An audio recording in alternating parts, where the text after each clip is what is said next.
Hi and welcome to another episode of the Getting Things Done podcast from Vital Learning. I am as always Morten and Røvik, and I am as always here with my good friend and colleague Lars Rothschild Henriksen. Привет, Lars. Привет, Morten. Good to see you as always, and good to be with our listeners out there. We always start off by reminding you of the purpose of this podcast, which is to help you learn GTD or become even better GTDers. So as always, we hope that this episode supports you in that.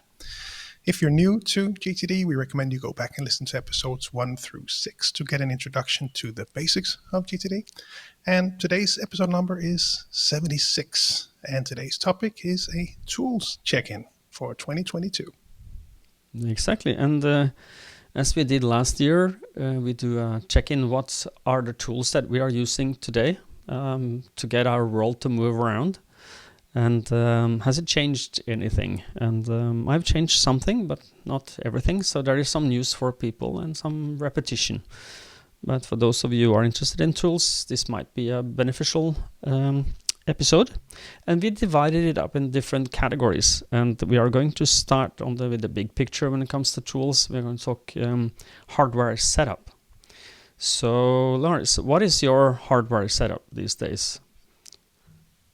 Yeah, so today at the office, I still have my old trusty Mac Mini back from the Intel days. So it's a few years old now, but still works fine for me. At home, at the home office, I have a Mac Mini, the M1. So that I can feel that's a bit faster. I'm considering switching them, but for now, that's the way the setup is.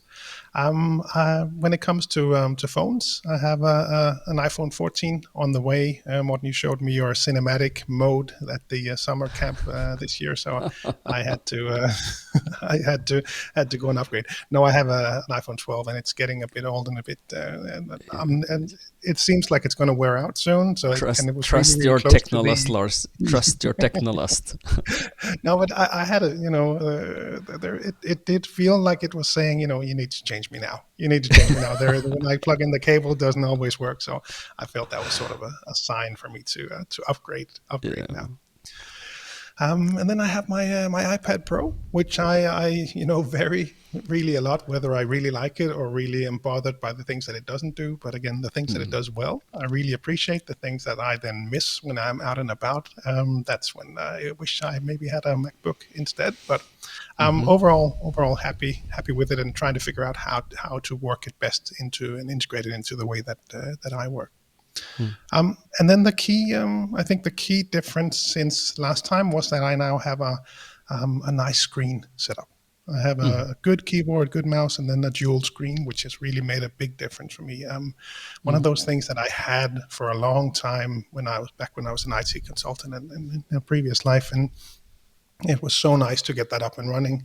And, having those dual screens, being able to split them into different screens, and having one item on one side, the other on the other, and then really, how big are they? It really helps my productivity. 27, I think they are, both of them. 2 times 27. So it's really, that's good.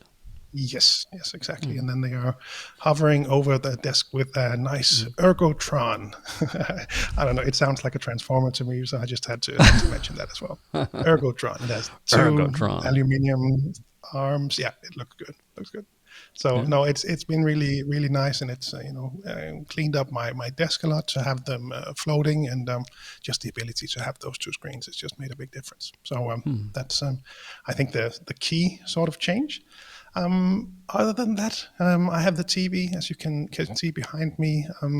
Like to have that available, as for meetings, or just when you're in a different mode of working sometimes. So I have an Apple TV. So you mean Netflix mode? No, yeah, I wish, but no, not for Netflix mode. For screen sharing, connecting that, walking through in meetings. Planning or bigger things when I really want that big resolution, or it just makes a difference for me to see that. So I have that there. I have a whiteboard on the other side, so I can go and play and draw, and for me that's been really helpful.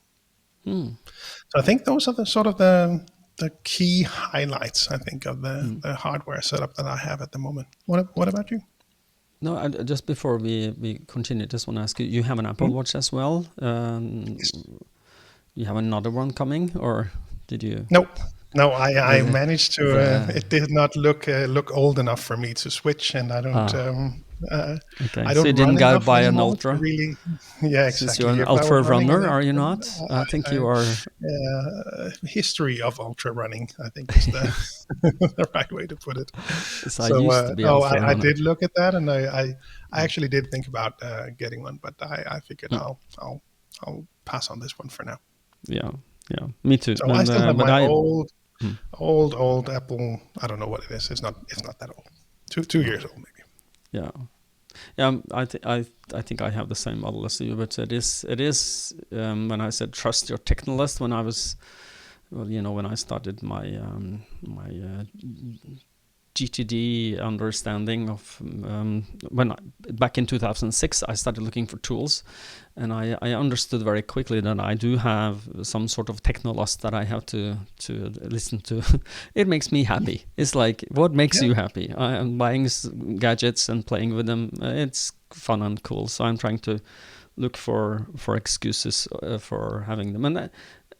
And in the meet, I don't know if you know this, but or you know this, of course, but when you meet clients, especially one-on-one or even through virtual, is that you need to understand the tools.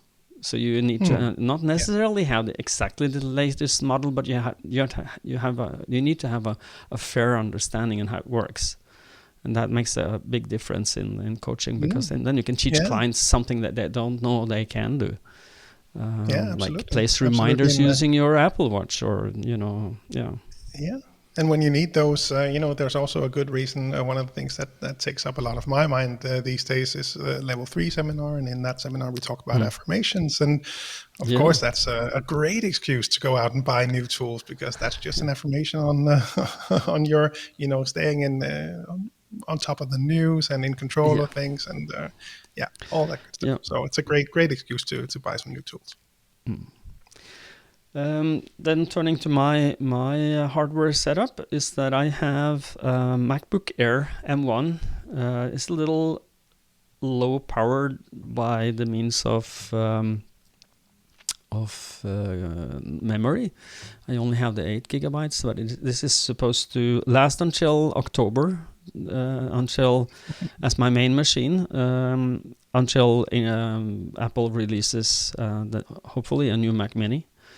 That's going to be my main office machine, and I'm gonna then add quite some gigabytes of memory. I don't know how much it will cost, but as much as I feel I can afford, because that's going to be the main machine for maybe 5, 6, maybe 7 years. I had my last iMac was 7 years old when I put it into retirement. But it worked and kept up for 7 years. You can't say that a lot about other computers, so I'm happy with that. And I also, as you, I have a 27-inch monitor, but I only have one. And I'm happy with that, because I am back in my IT days. I did not like you must turn your head, for look at what you need to look at. So no, but I'm using Spaces. Is that what it's called when you can swipe between different desktops? I use that a lot, and that works for me. So I set up one setup for if I'm going to do something to do with the website. I have a setup for that. So I have one specific space for this. So that's all the apps are open and ready. If I'm going to send something from the capture wallet, it's another setup. So it's another space where everything is ready. And I like that. So I do understand, but I don't like that head flicking. That doesn't work for me. So, and I have an iPhone 13 Pro, which is a fantastic machine. And I'm not going to get the 14, so I'm relying on you to keep me on my toes and show me what I can do with that. I also have recently bought some microphones, 2 lapel mics that you can use, one for 2 people. You can interview people with lapel mics with a dongle for your iPhone. You just put it into the lightning port, and then you can have external mics, which makes it possible to use that capability of interviewing people or making a good audio of people, and sorry, yourself as well. And I have the Apple Watch, a couple of years old. That's still running good. It works fine. I have a Remarkable, and we'll get back to that, but that's a Remarkable notes taking device. And I have a ScanSnap IX 500 for scanning on my desk. And I also have a Hama, H-A-M-A, Hama or Hema. I don't know how to pronounce that, but H-A-M-A. How would you pronounce that? Your guess is as good as mine, I think. Yeah. No, but it is a standing desk. It's not a standing desk, but it is a module for creating a standing desk. So you have your monitor on the stand, and you have your keyboard on a keyboard lower down, and you can sit down and get up really fast. So now I'm standing and I can sit down. It will take 3 seconds to go sitting. That I'm really happy for. And I think that's my main hardware setup. So I should probably add, I have a standing desk as well from just a basic one from IKEA to get up and down.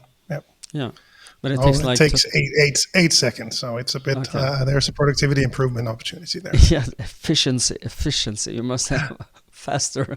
Yeah, I need to change the voltage on this one. I'll go in there and make some adjustments. That's funny. Okay. Well, you say that's funny, but I was actually, now that we're anyway geeking out on tools, I was actually investigating how to integrate a hardware device so I could control it with focus modes, as we're also going to talk about, because there will be sort of two. I need it for standing and sitting, and those are the two different levels. So if I could get it to automate to actually just go to that level, not having to find the right level every time, and perhaps integrate that with shortcuts, and that's how we can dig out something. No.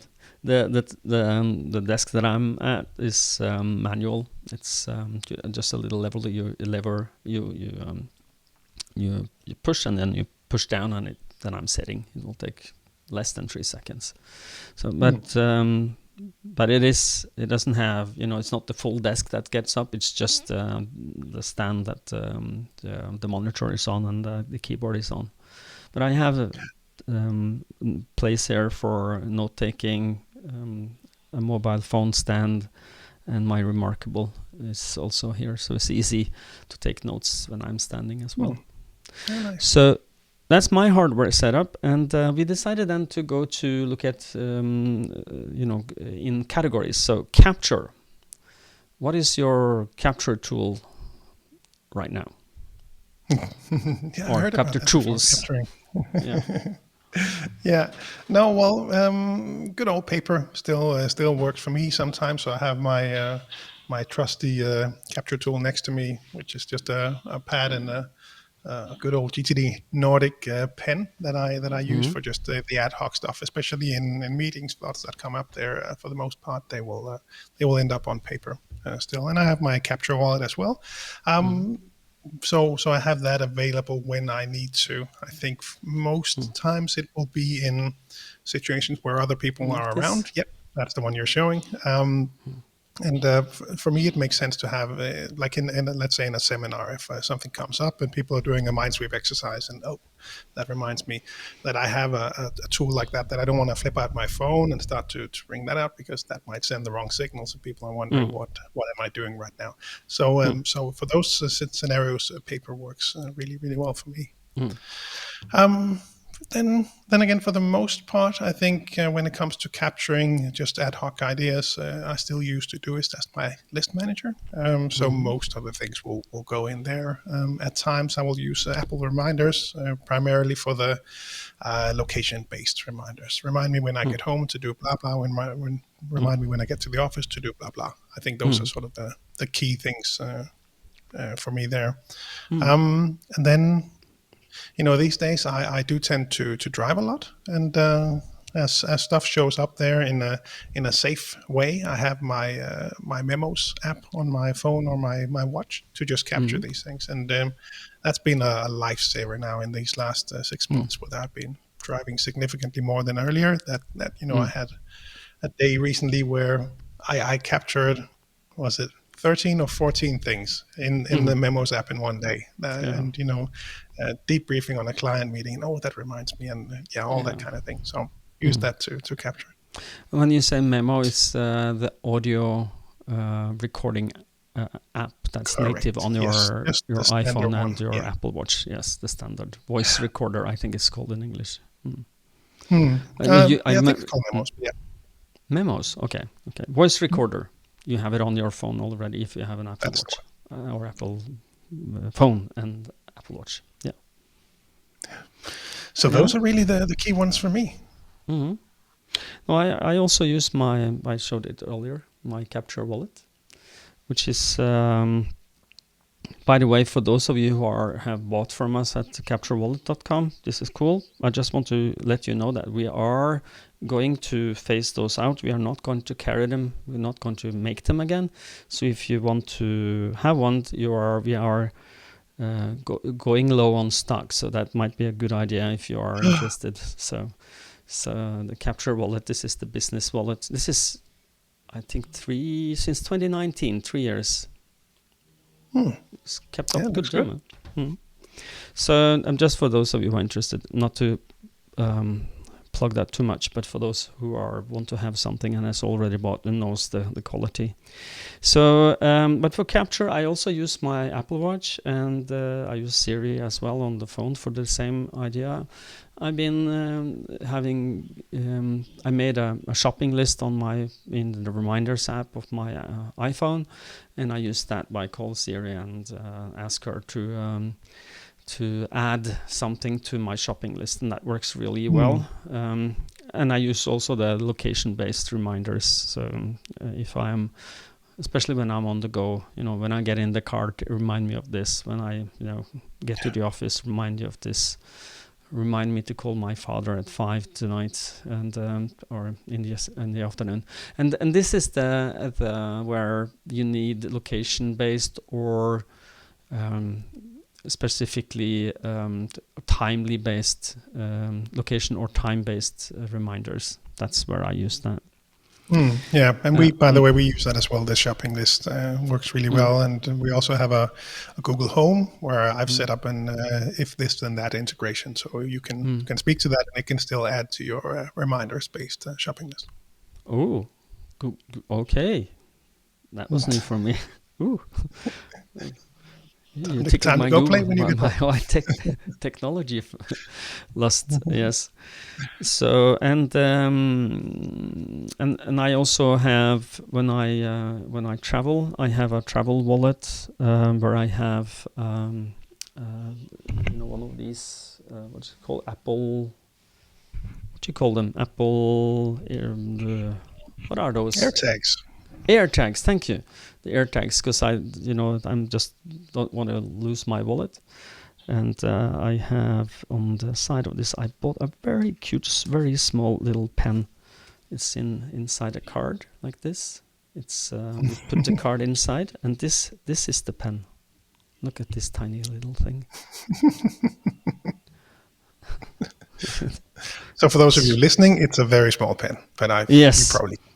Yeah, it's the length of a little longer than a credit card, and it's maybe 2.5 millimeter in diameter, and it's a ballpoint pen.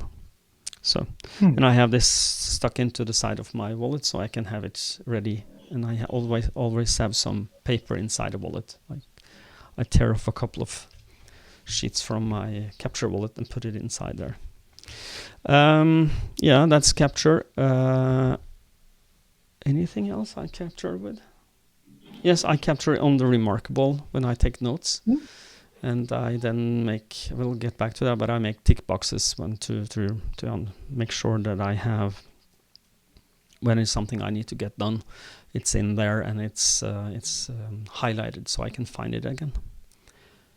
So that's capture. So any other things you were reminded of capturing, or should we go over to note taking? Are you ready? Yeah, let's go for the notes. Yeah. So where do you take notes, Lars? Yeah, And so how? I take notes in various places. Most of the time, it will be almost all the time. It will be digital. So I will use different tools for different things. Mm. Part of it because it is sort of a legacy kind of thing that I've been using tools for a long time, and some of the stuff just stays there, and I still use it for particular aspects of GTD because that still makes sense for me. So it might sound complex that they are split across 3 different systems, but just for me, it's just how I am used to working, and still haven't found the specific need for me to go in and transfer it all into one system. So I still have Evernote in place for mostly for sales calls and for podcast notes. Those are really the two key ones that go in there. But that might actually be, by the time we talk next year, might be transferred over to OneNote, because I will tend to use that mostly today for my coaching notes and my general reference archive, both a shared one I have with my wife. I have a GTD related one. Checklists are found in OneNote. And last one, as I mentioned to you before we started, I've started using Apple Notes more, and it's just to try and stay a bit more in the Apple ecosystem, because that's where all my devices live anyway. So some of it goes into to Notes, and I find that especially just the ease of use and the quickness of using it. For example, to let's say I was making notes this morning for the podcast that we're recording now, and the easiest place for me to record it was simply to open Notes, hit a new note, and then just start typing all the notes that I wanted to have for this episode. And for me, it's just, I think, the simplicity and the ease of use that really is the deciding factor. And it's very well synchronized across the different platforms. I find that to be mostly the case. The only place where I struggle a bit with that is for the Memos app. Sometimes it doesn't synchronize well to the Mac, but otherwise it's always available across the platforms. Simple example: before we started, I needed to reboot my machine. A thing came up that I wanted to be sure to add to the notes for today, so I could just open my iPad, hit the notes, type it in there, and as soon as the machine had rebooted, it was already there and ready for me to make sure that I had in today's episode. So simple things like that, but that's what I'm playing around with, and it's nice and flexible, and I can draw with my pen when I need to do that, and I can add my images and tables and all that. So I think based on the things that it has added over the last probably year or two, now I think is probably the time where I will start to transition more and more to using that. But let's see. Next year, people will understand if so. Lars is still using 3 tools or less. So more or less. Yeah. So, but the best practice is for those of you who want to it's you have freedom within the framework of getting things done to find a solution that works for you. But the best practice is just to be clear about that, is that you should use, especially for the reference systems, when we get there, where you take care of all the stuff that you need to take care of or keep. The best practices is to have as few as possible, as many as you need. Yeah, the same with note taking. So you don't, the idea is that you should not make notes on sticky notes in the back of napkins and the back of an envelope, and then you don't toss it around. You can't find it after, which is normal for a lot of people that we meet, which is not a very good and not very good system, because you're confusing yourself. Where did I write that down? I remember I wrote it down somewhere, but where? And unless you have a portable in tray, then you'll be right. Yeah. If you have a way to capture them, or to rally them into one place, so corral them. I think that's the English word for this. You do it with horses. Your wild notes needs to be corralled into one inbox. So as long as you have that, I'm fine. And that, ladies and gentlemen, was today's Norwegian analogy in the GTD world. Yeah. So thank you. Note taking for me happens basically or most often on my Remarkable, where I jot ideas down. I even am doing I'm experimenting, and it feels good to change. But I don't have in my my task management system, I don't have an active at home list anymore. It's on my Remarkable. I know, but it works. Oh. And my post just went up. There's an alert on my Apple Watch that I need to send an ambulance. Are you okay? Yeah, Lars needs defibrillation. So no, but I have a notebook there called At Home, because and I have things that are on pause. Someday maybes is a specific sheet, and because the Remarkable now have become a tool where you can move things around more easily than before. I can cut and paste things that I've ticked off as done, and I have a few pages that I call done, where I put all the things I've done, so I can look back at them and say, you actually made something. I don't know if you have this feeling. I have this sometimes that you're doing a lot of stuff in the home, but you're doing it by impulse. Now I see this, I need to do this, and then you fix that, and then you go somewhere, and then that leads to this, and then you don't remember what you've done after, and you feel you've done little or nothing because you just follow the intuitive hunches. At least I have it like that. I don't know if anyone else than me have it like this, but anyway, long story short, it helps me to see what I've done, that at home list. But as a note-taking tool, and I have a scratch pad tool. It's just a pad of paper, the one that we got by the GTD Summit. Yeah, which is, for those of you who are interested, that's called an hexakomta block with a C, FAF, F-A-F. So I think it is French, and it's good, stable, easy, tear out the notes. It's good, easy to use. And I also are dabbling with for those of you who can see this is let me see, now I can show that this is a leather bound. I bought this from Atoma, atoma.be, I think it is, Belgium, atoma.be, and it is a note-taking with just lined paper, where you can easily get the paper in and out. The system where you just take one and you just pull it out like this. You've seen that before, I guess. You've seen this system. So maybe not the specific one, but yeah. No, Staples had this before, called ARC or ARC, and I like that, because then you can actually you can take out, you can remove, you can take something out very easily, and you can put it where it belongs. So you can actually build a GTD system out of this by just pen and paper. And I have my Lamy fountain pen that I love, and that's more for when I want to feel inspired notes, because when you write with a fountain pen, it's a little more ink sets. It's not very easy to move things around after. So, but it is to this think aloud. It helps me. So, and that is, I think, my capture tools. I'm sorry, and note-taking tools. And should we move on to reference system? That was the reference I think we were building on.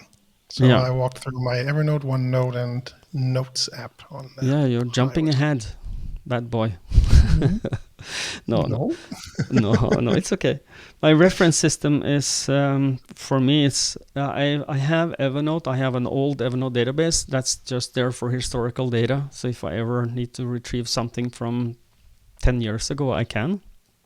But I stopped using it. I stopped paying for that service. I'm just keeping it locally. And I use now DevonThink as my database for reference material. And I use a folder system on the Google Drive for anything else that I need to keep. That's more active.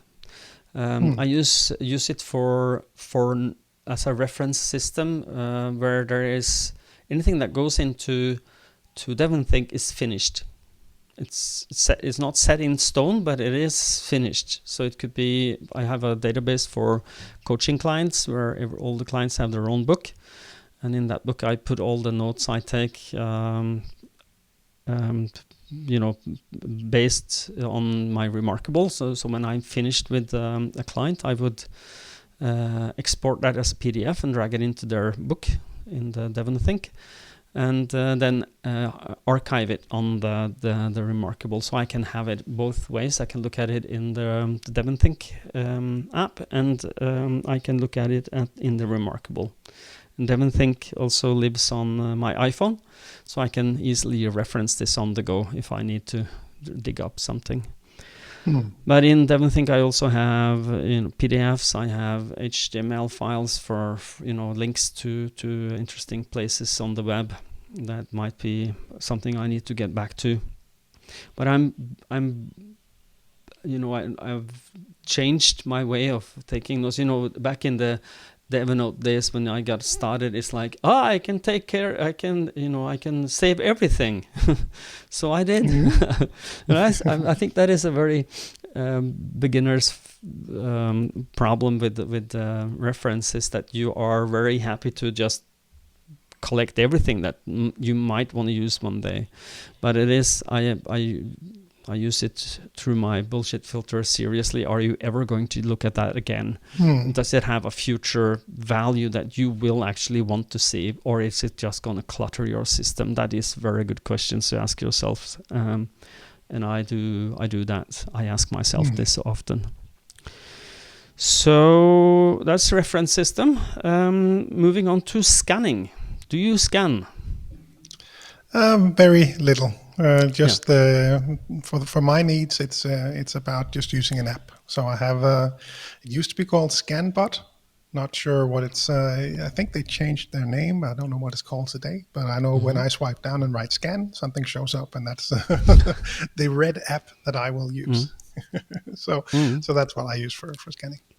Yeah, I use that too on the go for receipts and things that has a potential value. And I use an app called Scanner Pro, 2 words, and it's by Readdle, Readdle, with a double D. And this app I'm really happy with. I had it for years, and it's getting better. It has edge detection, so that it crops automatically, and you can also set up shortcuts so that, for instance, if I wanted to always send you my receipts of something, or I want to send you something, I can then, when I finish my scan, I can do they have an automation part where I can automate sending that to you in an email, so it will pre-put you inside the email and attach the PDF of the scan. So that's really nice. And it also has integration to all the major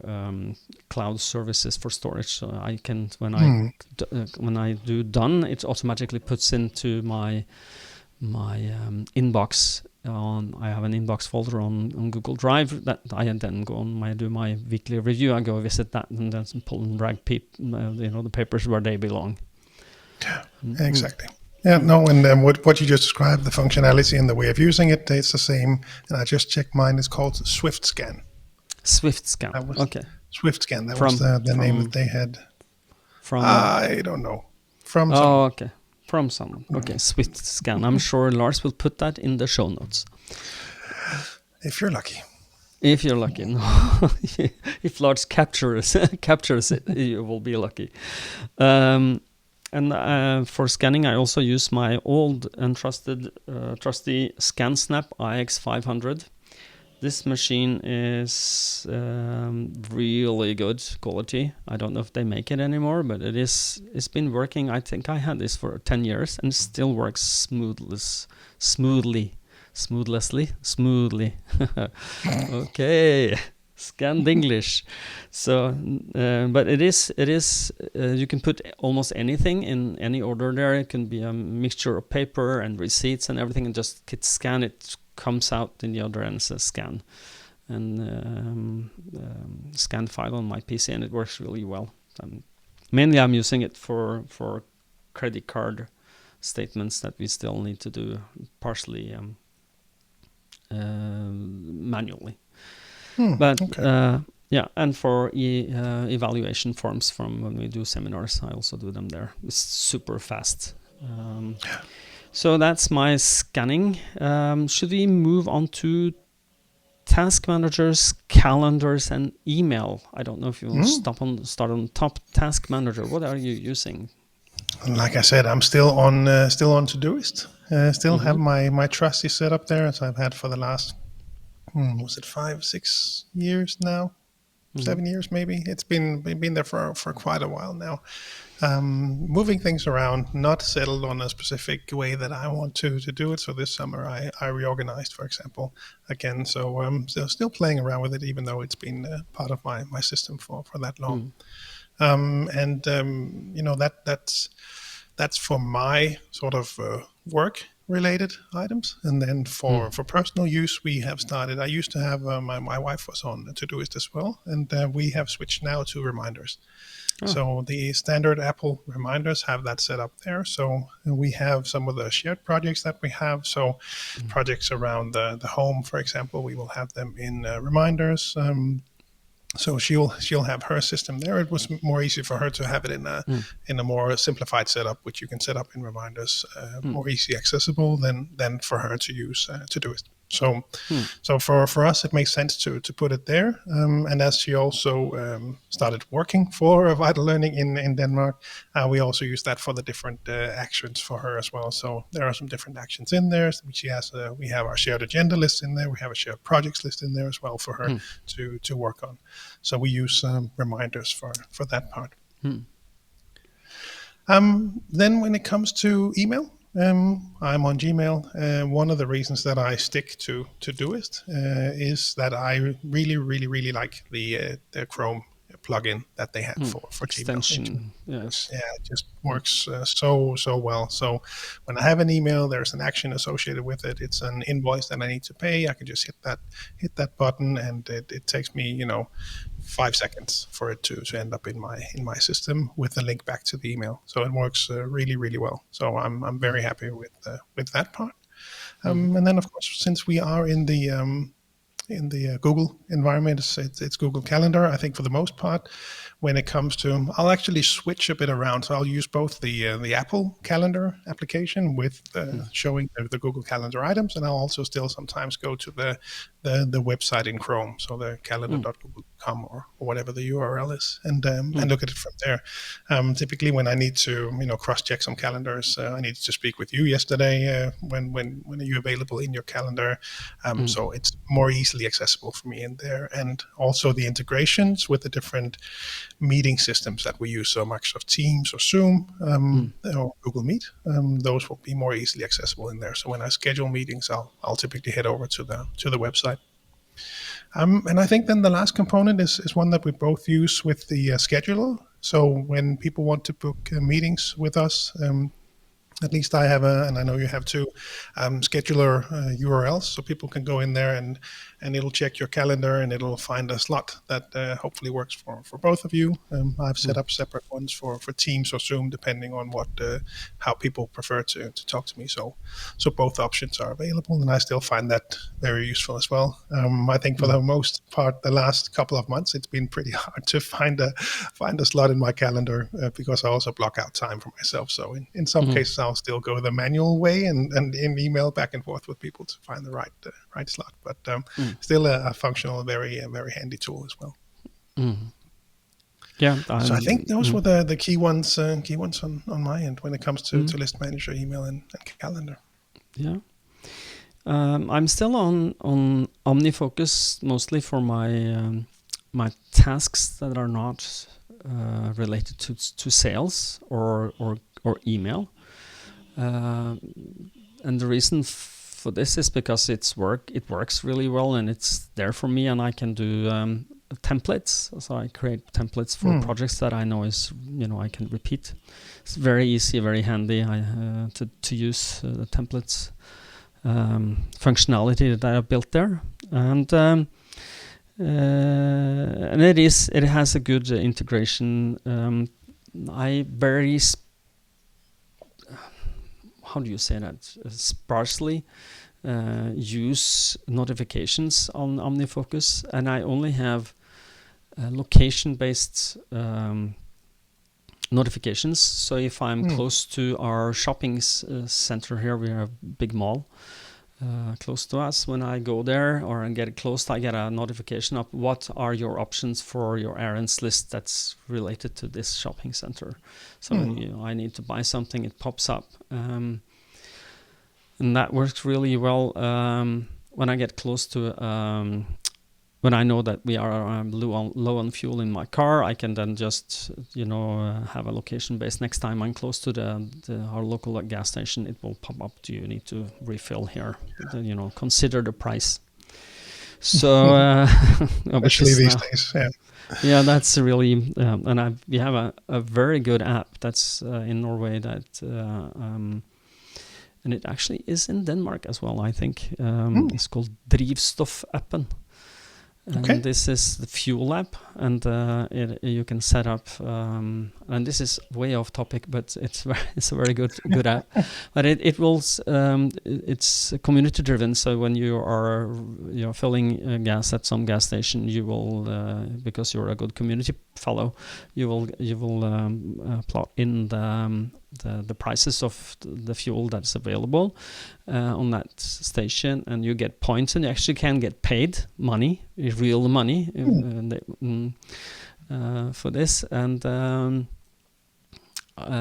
when you then others can have that price available, and it's time-stamped. And if I come to the same gas station later, I will say, has this price changed or is it the same? And I will say it's the same, then I get a couple of points saying it's the same. And it is, you can sort it for the closest to you or the cheapest within the range that you've set. So you can set, for instance, 10 kilometers range, or diameter. what do you call that? The radius. The radius. Yeah.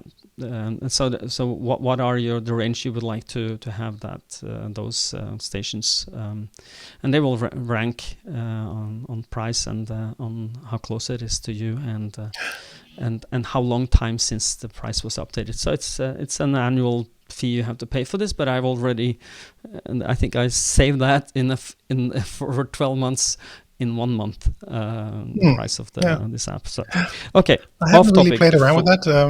But I think just in Denmark, I think you can just see it in Google Maps, but I don't think it has that kind of easy accessibility to search for the cheaper ones. But at least the information is there.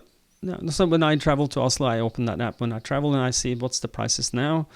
And I have a limit. If it's less than 20 kroner per liter of 95 lead-free, I am going to stop and refill no matter what. So on the route. So well, anyway, back to topic. Task Manager. I am using OmniFocus, but I'm also using Pipedrive for anything that's sales related. Of course. Because it has a really good follow-up function. So if I have a meeting with a client, let's say I have Lars is my client, I meet him today, and when this meeting is over, I have to tick it off as done, and then it will automatically pop. Are you finished with this? Do you have a follow-up tasks you need to do? And then I can write that down and put it, for instance. I have a waiting for Lars, so I have a waiting for category, and then I'll have to decide how far in the future do I need to park this, or do I want to park this before I will send a follow-up email to Lars, and it then shows up on my calendar as a full day event on the top there, and it is the idea of ticking something off as done. Then you get an extra cycle where you have to, is it really done, or is it not done? It's done and then something. So that's really good. And that also plays into the scheduler that you have, or we both have, that comes from Pipedrive. And I'm using the Pipedrive calendar for most of my planning. But for my for look at calendar, I'm using the Google Calendar layout on the web, and I'm using an app called Fluid, where I am creating a single window for calendar. So it's a single app for the Google Calendar, so you can show the Google Calendar inside there. That works really well for me, because then I can drag the calendar around. It's not part of Chrome. It's not part of anything else. It's a freestanding. It's very fast. For email, I'm using Chrome, Gmail in Chrome, and for anything that's not related to sales. Anything related to sales is inside Pipedrive, so everything is integrated there, and it's easy. And I can then make notes on the client. I can then, hand draw when I use my Remarkable. When I finished, I can make an export of that and just pull it in as a note in the client field. That works really well. I think that's my task manager, calendar, and email. Any questions? Cool. No, I think I just missed mentioning the Pipedrive sales work in there. Of course, that's part of my flow as well. And Pipedrive is an online CRM system that lives in your browser and on your phone and on your tablet, and as an app. And then we come to the last category that we've noted down is miscellaneous. I've noted down something I would like to mention, but I'm sure you have something too. You will go first, Lars, on your miscellaneous. Okay. What you have? Yeah, no. So when I just drafted the things that I wanted to mention, I also wanted to just think a bit more broadly on what might have changed in the way that I work. And I think one thing that has relatively recently changed over the last couple of months is with part of the transition to the new company, Vital Learning. It's been just essential for me to have a different way of planning and getting an overview of all the projects going on, both from a perspective of sort of scheduled plans that are taking place right now. Some things are already taking place next year as well. New certifications. I'll be traveling to Greenland. I'll be traveling to the US. We have longer term plans now, all the way up to 2025. We have more people joining. So that's really changed, and I really wanted to get that overview in a different fashion. So that's part of the idea with the TV behind me as well, to be able to just throw that big old Omni plan up there and have that Gantt chart and have that all set up. That's been really, really critical for me. And of course, as part of the weekly review, that's at least once a week when I get to check in on that. Another thing that has changed, but just in the way that I use it. So, 6 months ago and for several years, it's been me in Denmark, and now we are 5-6 active, perhaps even more than I'm aware of right now, and more people coming, I know. So it really has changed in how I work with my areas of focus. I think seeing that list of people and noticing things, and it has impacted my system and how I set up my list and how I organize things. It just made it so much more clear, and just noticed how many projects came out of that. So really been playing around with that and figuring out how to work that best in my system. The better you get, the better you better get. Yes, I think that was the right quote for the moment. Yeah. And then on that note, I've played a bit around also with more affirmations again, since I work so much with that in relation to the level 3 part. I think there was we need to do long-term planning, as we will do soon. But there is also a need for me to sort of reflect on which CEO is needed for the new company, and how do I become that one? So that's part of the things that I'm playing around with right now and figuring out. So how does that actually look? How do you become you? Yes, exactly. And affirmations on that. So those were some of the things, and just some of the other sort of minor things that showed up for me was one thing that I recently added was blocking Facebook and LinkedIn on my Mac and my phone. So the only time I get to go there is when I open my iPad and have the specific apps for it. But it's things are just so much easier for me when they're blocked. I do Yeah, or that uninstalled. willpower muscle. I can use that for so many other things. I don't need to do that for that kind of thing. So I've Yeah. simply blocked them with the standard things that you can do in on your iPhone, and that just translated to the Mac and to the iPad. So the only way I have out is using the apps. Mm. Um, and the last thing I noted was just small automations and in relation to the focus mode that we also spoke briefly about.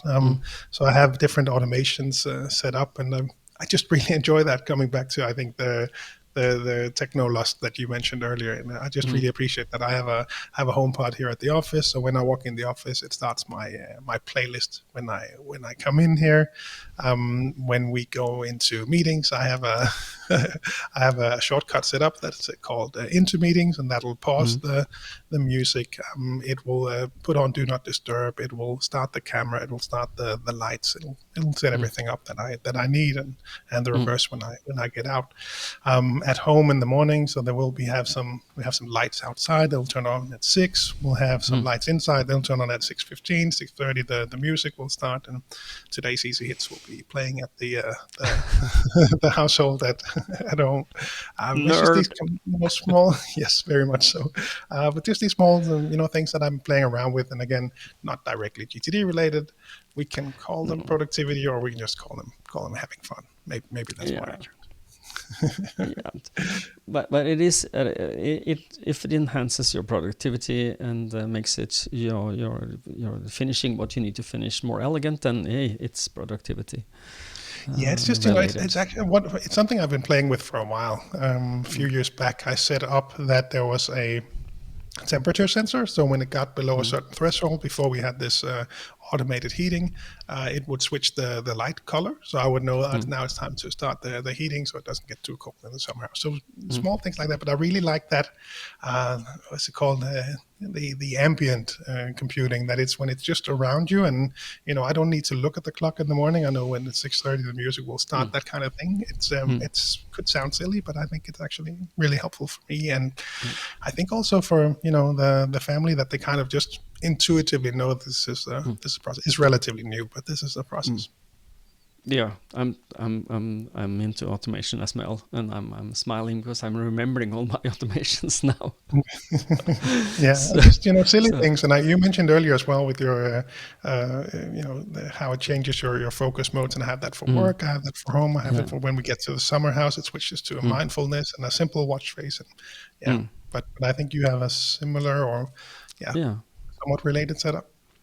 Yeah, well, when it comes to the shortcuts, I've been dabbling with them now, so that when we do a podcast, it blocks everyone but Lars, which is good because then nobody can get through. The only exception is my wife. When she calls me, she can get through, because if she calls, it's an emergency. She knows I'm with Lars now, so that's good. But also so that, for instance, when I'm doing, I'm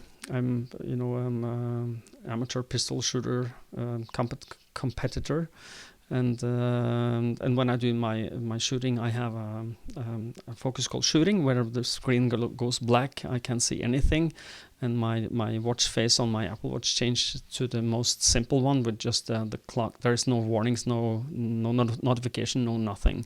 So that makes me maintain that focus.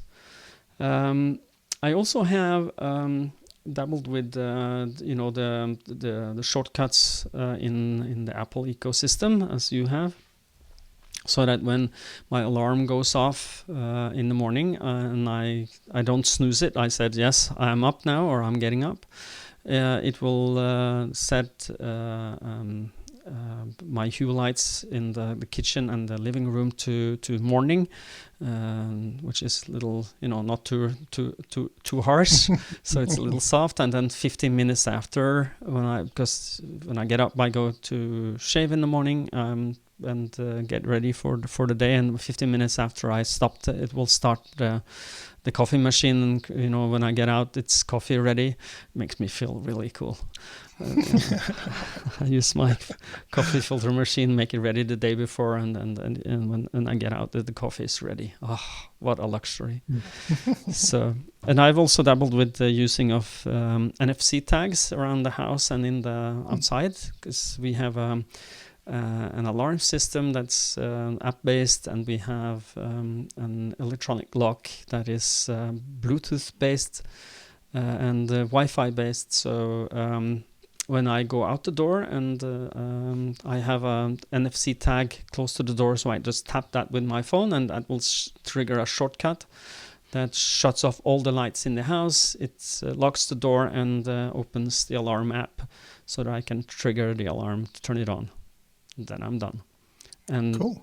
And when I go home, the door automatically opens, and there's a push notification when I get close. Do you want to turn the alarm off? So, and when I go inside, the lights is on when I'm getting closer. It's maybe 15-20 meters away from home, it turns on.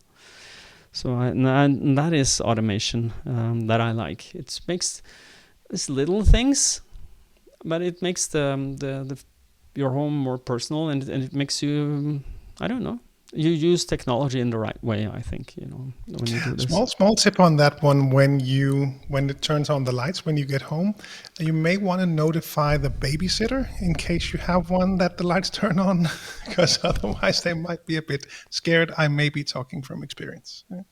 Maybe talk from experience. I don't have a babysitter because I don't have children living in home. That might have happened. So that might have happened, yeah. But I've had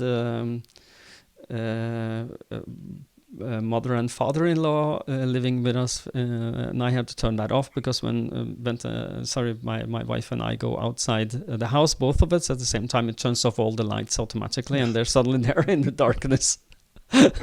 They go, "What happened? How do we turn it on again?" So that's cool. Yeah. No. So yeah. So, but my other miscellaneous is I'm my last miscellaneous. You know, trust your technologist is that I bought a ring for those of you who are on video. It's just a shiny 6mm black ring that I have on my ring finger. On my left hand, because I am Norwegian, the wedding ring is on the other hand. It's on the right hand. Of course, you have the right ring on the right hand. I know Americans have it on vice versa, but that's okay. You can be different. It's okay. So can be. But this ring is basically it's a credit card, or it's connected to my Curve card, so I can change the cards in the Curve app. And then I can pay with the ring. And I feel this is, maybe a little trust your technologist iPhone 14 ref Lars. But it is also, it feels, I can leave everything and then I can go running if I wanted to, and just bring the ring to buy something to drink in the convenience store. So, and that's it's called a Tapster from Tapster in Sweden, and it's Fidesmo is the name of the company who handles the transaction, and it's fee-free and it works with all major cars at least here in the Nordic region. So I think that's it. We covered everything. Everything, and it was a long episode. Well. It's not. We are nearing 1 hour, so you get your value when you listen, or at least your. Bang for the buck. new record. Yeah.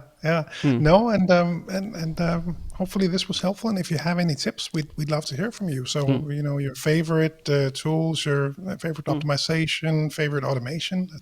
Be sure to let us know, and we can share them in an upcoming episode. Yeah, and I want to mention one thing before we close, is that we got an email from a gentleman called Ivan Weiss. I think that's correct pronunciation of his name. He gave us a tip on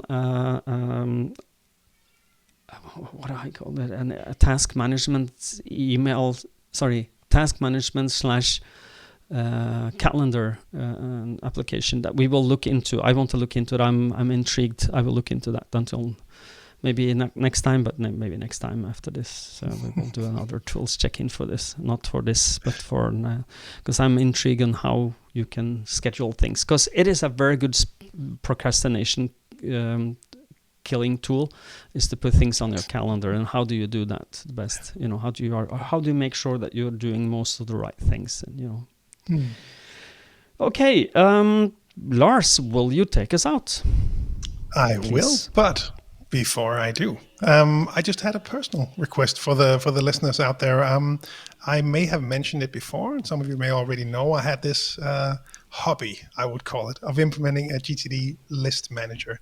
It's been something I've been playing around with since 2011. So it's been ongoing for a while. It's taken many different shapes. I've had programmers work on it, thrown out code and made some new one, and then played around with how I would want it to look. How would I want my ideal list manager, at least for myself, and I think what would be helpful for. So you're trying to find the holy grail of getting things done. That's your. Well, I'm trying to make it. There are some things that annoy me with the task management systems out there. I think one of the key things is that I'm very sensitive to the amount of information presented.